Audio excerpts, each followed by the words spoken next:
Welcome to More Than a Therapy Couch, the podcast where we go beyond the walls of traditional therapy sessions. I'm your host, Tiana. In a world that's constantly changing, so are the ways we navigate our mental and emotional health. We're here to embrace the notion that healing and growth extend far beyond the walls of a therapy room. Throughout this podcast, we'll be joined by a diverse array of experts and everyday individuals with compelling stories to help bring awareness to whatever you may be facing. We'll unpack the complexities of the human experience, tackle taboo topics, and challenge the stigmas surrounding mental health. So grab your emotional support water bottle, find a comfy spot, and join us as we embark on a journey that goes more than a therapy couch. Let the session begin. Welcome back to More Than a Therapy Couch. I'm your host, Tiana. This month is Pride Month, so we're here with an experienced LGBTQIA+ therapist from Tree of Life Counseling Center, Rob. Hi, how are you? I'm good. How are you? Thank you for having me. Thank you for coming on. So Rob, for the viewers who are listening, can you just tell them a little bit about yourself and just a little bit about your experience in the counseling field? Sounds good. Hey, all. As Tiana said, my name is Rob Perper, and I'm a licensed professional counselor. I've worked in the mental health field for the past about 14 years and have been a mental health therapist since 2015. I specialize in a few different areas, specifically grief and loss, marital issues, life transitions, and LGBTQIA+ related issues, including gender dysphoria, and navigating the oftentimes complicated journey towards discovering and living as yourself. And was there something particular that kind of led you to becoming a therapist? Well, I have multiple people in my family who are therapists and have even worked for my grandmother's practice specializing in mental health care. So I've always been around mental health care and treatment, and it just truly felt like the natural place for me to find my career.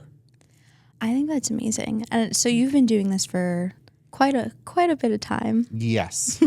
Yes, to say the least. Well, that's very good, though, because I'm sure that your experience over the years has definitely helped you in terms of different types of clients, depending on what they're coming in for. All of those things, do matter in your sessions. So I know one of the things that you did mention is that you do specialize in LGBTQIA. So for the viewers who are listening in, can you just let them know what that means, what that stands for? Yeah, absolutely. So LGBTQIA+ stands for lesbian, gay, bisexual, transgender, queer, intersex, and asexual. But there's a reason why there's a plus on it, because there's so many more areas and categories that people identify as. So we oftentimes leave it as LGBTQIA+ or LGBTQ+ to ensure everyone is represented and allow for the fluid nature of gender and sexual identity. And I'm sure that you've definitely, whether it's been in your sessions or if you heard on the news, people are asking and people want to know, why is Pride Month so important? Oh, that's a great question. I mean, Pride Month is a historical event. Mm-hmm. So it began as a series of riots called the Stonewall Riots, which began in June 1969 after a police raid at the Stonewall Inn in New York City. It was first officially recognized in 1999 as officially Pride Month and was seen as the start towards LGBTQIA+ recognition and legislation. So I think that's literally insane, because I was just doing some math very quickly in my head.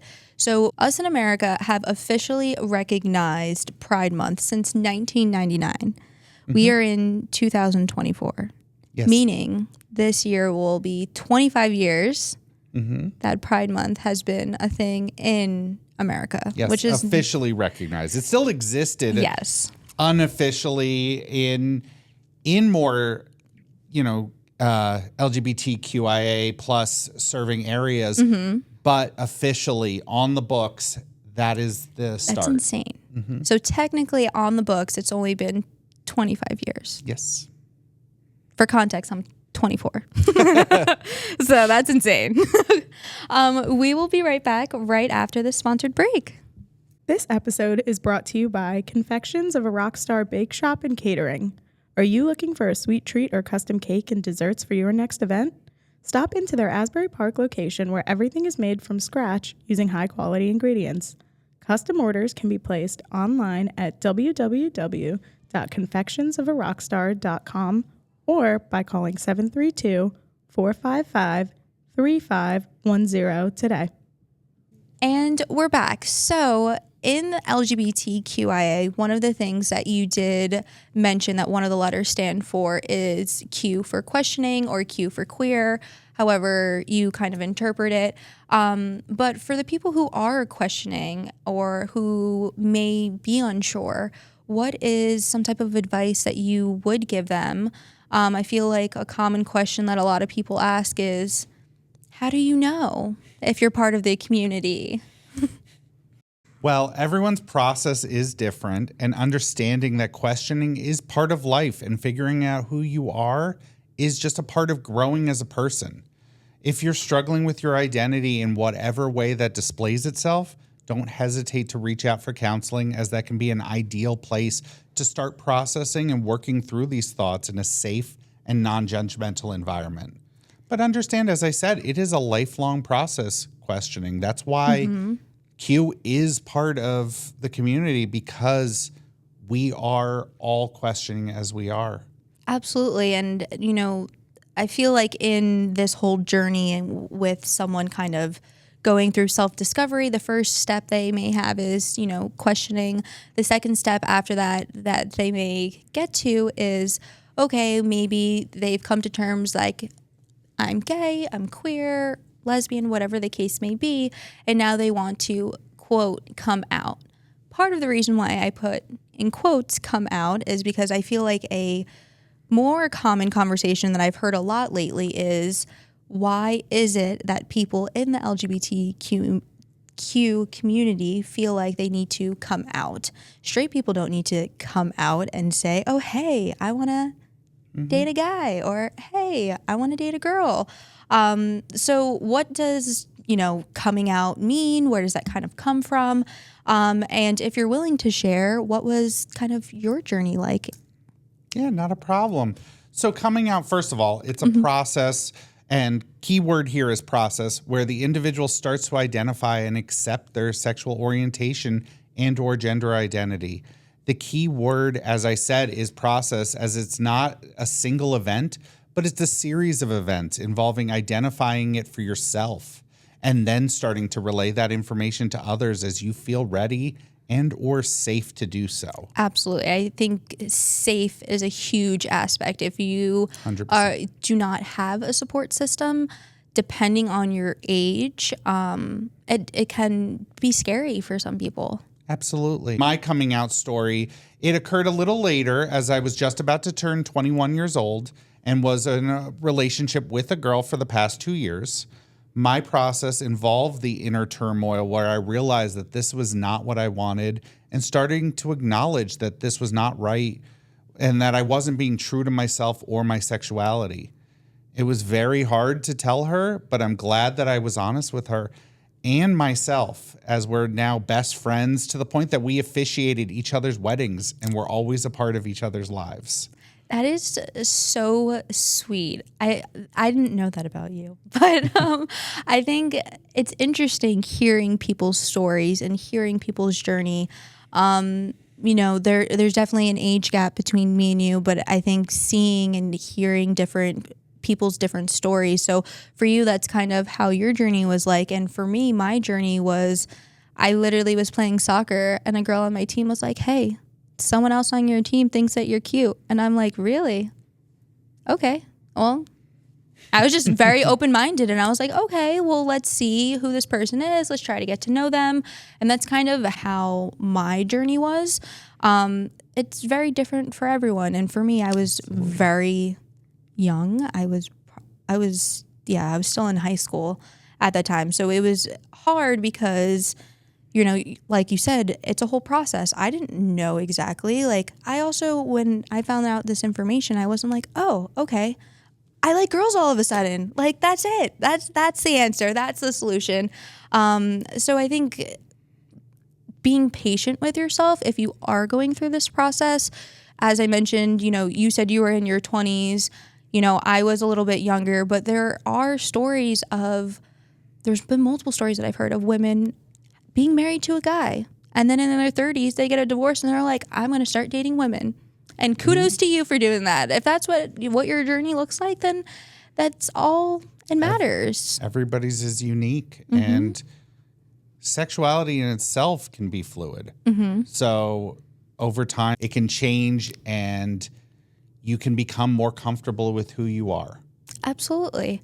And are there certain things that someone should kind of expect when coming out? Well, first, I'm going to say there's no cookie cutter answer for this. But I always tell people that they should start with a core of people that they know will be receptive and supportive. And then you build it out from there. Know that it's a scary thing to come out to anyone, even if you know that they'll support you, because it's about being as vulnerable as a person can be.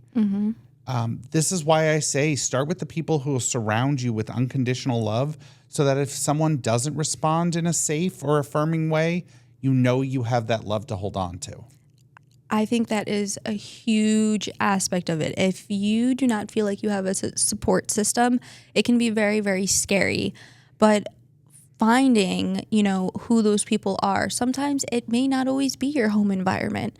Sometimes maybe it's extended family. Sometimes it's friends. Sometimes it's even coworkers. So you really have to find what works best for you. And I think people just in general, they're like, well, I don't know how to bring it up. And how do I drop hints here and there to see how they feel about it? Maybe they've never talked about, this with family members, and they don't know how their family members would, kind of feel. So kind of just feeling things out and just being open. I think it can be very hard, but as if you don't have that support system, I think another great thing that you can also do is speak to a counselor. It can be definitely very hard, but especially if you're a minor, if you're under 18, if this is something that you're not sure about what your process may look like, or maybe you have parents that aren't receptive, there's nothing wrong with going to your parent and saying, hey, I feel like I need to talk to someone. And you can be general. You don't need to specifically tell your parent this is what I need to talk to them about. But it can be general, and you can speak to that counselor and process it. Figure, all of that out and what works best for you. So, this kind of led into my next question, but if a person's able to recognize that their environment may not be safe to come out, what would their next steps be, or what should their next steps be? Okay. So if you're under 18 and your parents are accepting of you seeing a therapist, try that first to create a safe space to process and determine safe ways to live authentically. There are also local programs and support groups to connect you with people who can help you figure out how to connect with a community that is safe and supportive. Some of those groups are the local pride centers, PFLAG, which is Parents and Families of Lesbians and Gays. They have multiple local chapters. I know in this area there's the Jersey Shore chapter, as well as the Trevor Project. Know that you're not alone and you are loved and supported for who you are. You recommended, someone going to counseling. How does someone know if their therapist is LGBT affirming? That is a really important thing to look into. So you make sure to do some research to determine that you're seeing a therapist who is affirming and supportive. But if in doubt, contact agencies like PFLAG, the Pride Center, or RWJ Proud Center to ensure you're finding providers, even just beyond therapists, that are safe and supportive. Because it's important to not only have your therapist be affirming, but you need your medical care Absolutely. to be affirming and understanding, and understand that there are different medical needs, different potential challenges, so that you need to have somebody who will completely understand that and be on your side. Absolutely. I think, this whole process is very scary. As you mentioned before, this is a very vulnerable state that a lot of people kind of go through. And you having that safe space will ensure that you will continue having a safe environment and have a good, reliable support system. The therapists too, if they're not LGBT affirming, they may not know how to help you. And that's the other thing too. You don't want to see someone who may try to diminish how you're feeling or anything like that. You want to see a counselor that is open-minded, that will say to you, okay, let's process that. Why do you think that you feel that? And if you don't know, okay, we'll explore that and we'll kind of see where that goes. You'd like to believe that going into this field, everyone's going to be affirming, caring. We're all in a helping profession, but helping looks different for everybody. Absolutely. So it's possible that one professional's view and definition of helping another person may not be what you need at that time and could actually be damaging. So you need to make sure you are finding somebody who will be able to help you live authentically and feel supported and loved, and that you have your team. Absolutely. One thing that I will mention is you will not feel that connection right off the bat. It will take time. That happens with any therapist. You're not going to have one appointment and be like, oh my God, I love this therapist. I mean, listen, if you do, your therapist is great. Maybe you hit the jackpot. But especially there have been times I've tried multiple therapists and it's taken me 3 or 4 sessions to be like, do I really feel this? Do we feel a connection? Are they kind of leading me in the direction that I want to be going in, and kind of exploring that? So one of the other questions that I did want to ask you is if you could tell someone, or if you could tell a person rather, who's questioning one thing you wish that someone told you prior to coming out, what would that be? Well, I don't know if I could have heard it before I was ready, but I would have loved to realize how much happier I am living my authentic self. And I wouldn't trade one moment of it for anything in the world. We only get one go at this life, so don't waste it hiding the beauty of who you are. Absolutely. There's so many people in this world that are okay with living their life being miserable because of what other people will say, because of family, because of certain things. Me and Allison were talking earlier. I saw a TikTok and this parent literally, or it was this TED Talk or something, and the lady is talking about how if you are an adult child and you say to someone, oh yeah, I cut my parents off, there are certain people that are like, well, that's your mom. Why would you cut your mom off? Why would you cut your dad off? If they're not benefiting you, it doesn't matter if they're family or not. And I think that's really hard for some people to hear, especially if you are questioning, if you are in the LGBT community, either you support me and you love me for who I am, or unfortunately you don't have a place in my life. And that can be really hard for a lot of people. But sometimes your support system looks different, and not everyone's support system, as we were saying, looks the same. Absolutely not. Sometimes it's the family you're born into, and sometimes it's the chosen family that you have. Absolutely. Support and unconditional love is the name of the game. That's what we're looking for. Absolutely. I think a lot of people, I have such a hard time, I feel like, with some of the older generation, because I just don't understand. What is me doing with my life? How is that affecting you? I'm not going and trying to hit on you. I don't get it. I really don't. It blows my mind. We all have different challenges that we're going through. So I try to address the challenges that I have and help people try and work on theirs. From your experience, what should a person do? If they're seeing a therapist, but especially if they're a minor, their parent is maybe not receptive to them being part of the LGBT community, sometimes they can feel really stuck.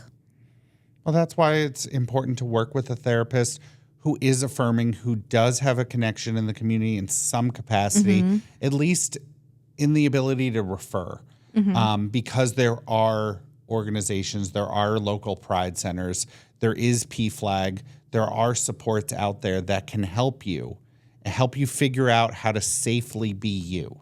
Absolutely. And that's especially nowadays with everything going on. The key word is definitely safe. Definitely. But we are getting to the end of today's episode. And we do like to end all of our episodes with this lovely question.